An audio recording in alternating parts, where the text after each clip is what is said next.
Assalamualaikum warahmatullahi wabarakatuh. Kawan-kawan seiman dan seagama, di pertemuan kita kali ini kita akan bercerita tentang Umar bin Khattab yang merupakan khalifah kedua yang berkuasa pada tahun 634 sampai 644. Beliau digolongkan sebagai salah satu Khulafaur Rasyidin, yang mana Umar merupakan salah satu sahabat utama Nabi Muhammad Sallallahu Alaihi Wasallam dan juga merupakan ayah dari Hafsah, istri Nabi Muhammad Sallallahu Alaihi Wasallam. Nah, kawan-kawan seiman dan seagama, dalam sudut pandang Sunni, Umar termasuk salah satu pemimpin yang hebat dan merupakan suri teladan dalam masalah keislaman. Dalam beberapa hadis menyebutkan dirinya sebagai sahabat Nabi paling utama setelah Abu Bakar As-Siddiq. Umar memiliki julukan yang diberikan oleh Nabi Muhammad SAW sendiri, yaitu Al-Faruq, yang berarti orang yang bisa memisahkan antara kebenaran dan kebatilan. Namun di sisi lain, Umar cenderung dipandang negatif dalam perspektif Syiah. Pada masa kepemimpinannya, kekhalifahan menjadi salah satu kekuatan besar baru di wilayah Timur Tengah. Selain menaklukkan kekaisaran Sasaniyah yang sudah melemah hanya dalam kurun waktu 2 tahun, yaitu pada tahun 642 hingga 644, Umar berhasil mengambil alih kepemimpinan 2/3 wilayah kekaisaran Romawi Timur. Nah, perluasan wilayah ini juga diikuti berbagai pembaharuan dalam bidang pemerintahan, politik. Departemen khusus yang dibentuk sebagai tempat masyarakat dapat mengadu mengenai para pejabat negara, yang mana pembentukan Baitul Mal menjadi salah satu pembaharuan Umar dalam bidang ekonomi. Segala capaiannya menjadikan Umar sebagai salah satu khalifah paling berpengaruh dalam sepanjang sejarah. Kawan-kawan seiman dan seagama, sebelum memeluk Islam, Umar adalah orang yang sangat disegani dan dihormati oleh penduduk Mekah. Umar juga dikenal sebagai seorang peminum berat atau alkohol pada masa itu. Beberapa catatan mengatakan bahwa pada saat sebelum memeluk Islam atau pada masa jahiliyah, masa kekosongan Nabi, Umar suka meminum anggur atau khomar kata-katanya. Setelah menjadi seorang muslim, ia tidak menyentuh alkohol sama sekali. Nah, meskipun belum diturunkan larangan meminum khamar yang memabukkan secara tegas pada masa itu. Kawan-kawan, Nabi Muhammad SAW menyebarkan Islam secara terbuka di kota Mekah. Umar bereaksi sangat antipati terhadapnya. Ada beberapa catatan mengatakan bahwa kaum muslim saat itu mengakui bahwa Umar adalah lawan yang paling mereka perhitungkan. Hal itu tentunya dikarenakan Umar yang memang sudah mempunyai reputasi yang sangat baik sebagai ahli strategi perang dan seorang prajurit yang sangat tangguh pada setiap peperangan yang ia lalui. Umar juga dicatat sebagai orang yang paling banyak dan paling sering menggunakan kekuatannya untuk menyiksa pengikut Nabi Muhammad SAW. Nah, pada puncak kebenciannya terhadap ajaran Nabi Muhammad SAW, Umar memutuskan untuk mencoba membunuh Nabi Muhammad SAW.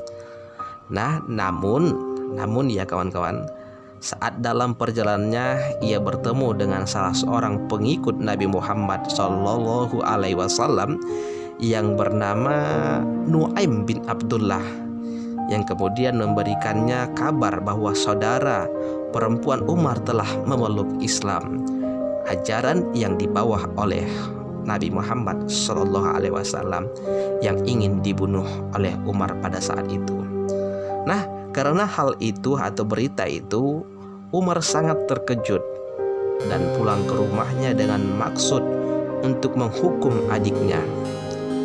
Diriwayatkan bahwa Umar menjumpai saudarinya itu sedang membaca Al-Quran, surah At-Toha ayat 1 hingga 8. Ketika mendengar itu atau melihat itu, ia semakin marah akan hal tersebut dan memukul saudarinya itu. Ketika melihat saudarinya berdarah oleh pukulannya, ia menjadi iba pada saat itu dan kemudian meminta agar bacaan tersebut dapat ia lihat. Diriwayatkan Umar menjadi terguncang oleh apa yang ia baca pada saat itu. Beberapa waktu setelah kejadian itu, Umar menyatakan memeluk Islam. Tentunya hal yang selama ini yang selalu melayaninya membuat hampir seisi Mekah terkejut karena seorang yang terkenal paling keras menentang dan paling kejam dalam menyiksa para pengikut Nabi Muhammad SAW kemudian memeluk ajaran yang sangat dibencinya tersebut.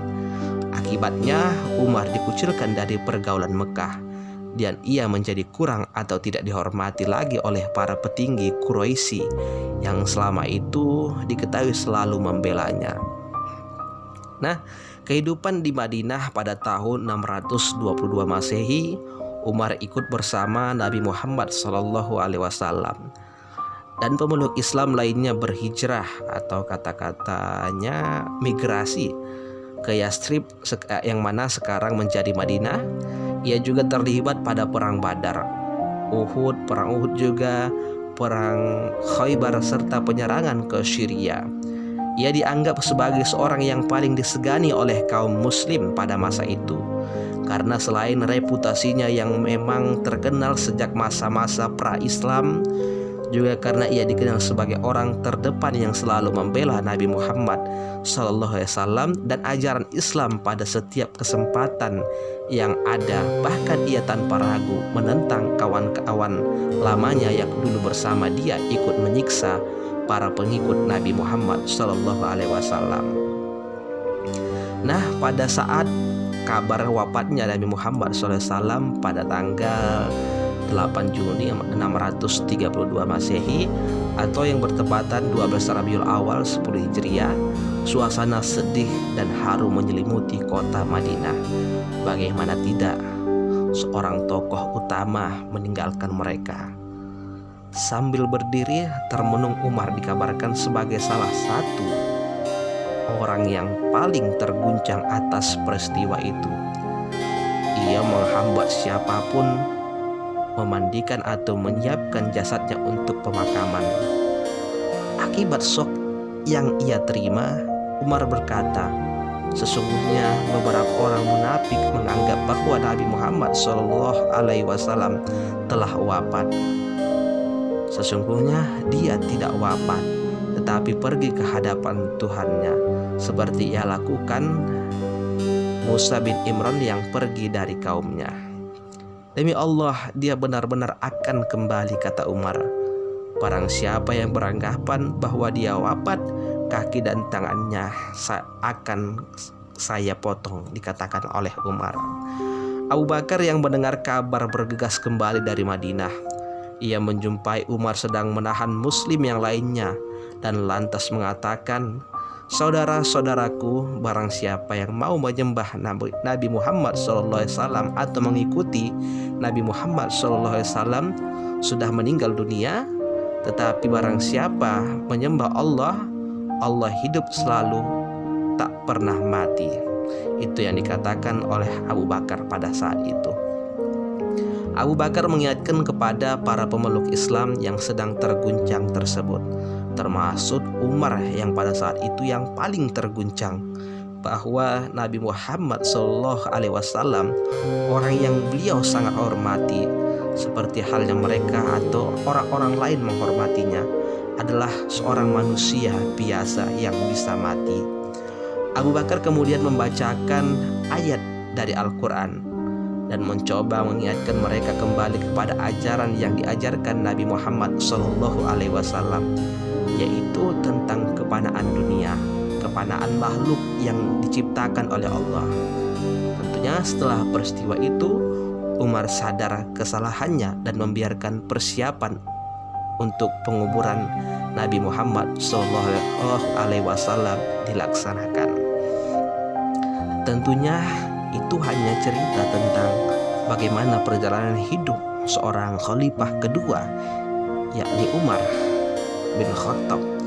Masih banyak lagi perjalanan beliau yang mana setelah wafatnya Nabi Muhammad SAW dan setelah diangkatnya Umar menjadi khalifah kedua, yang nantinya akan kita ceritakan kembali di video selanjutnya.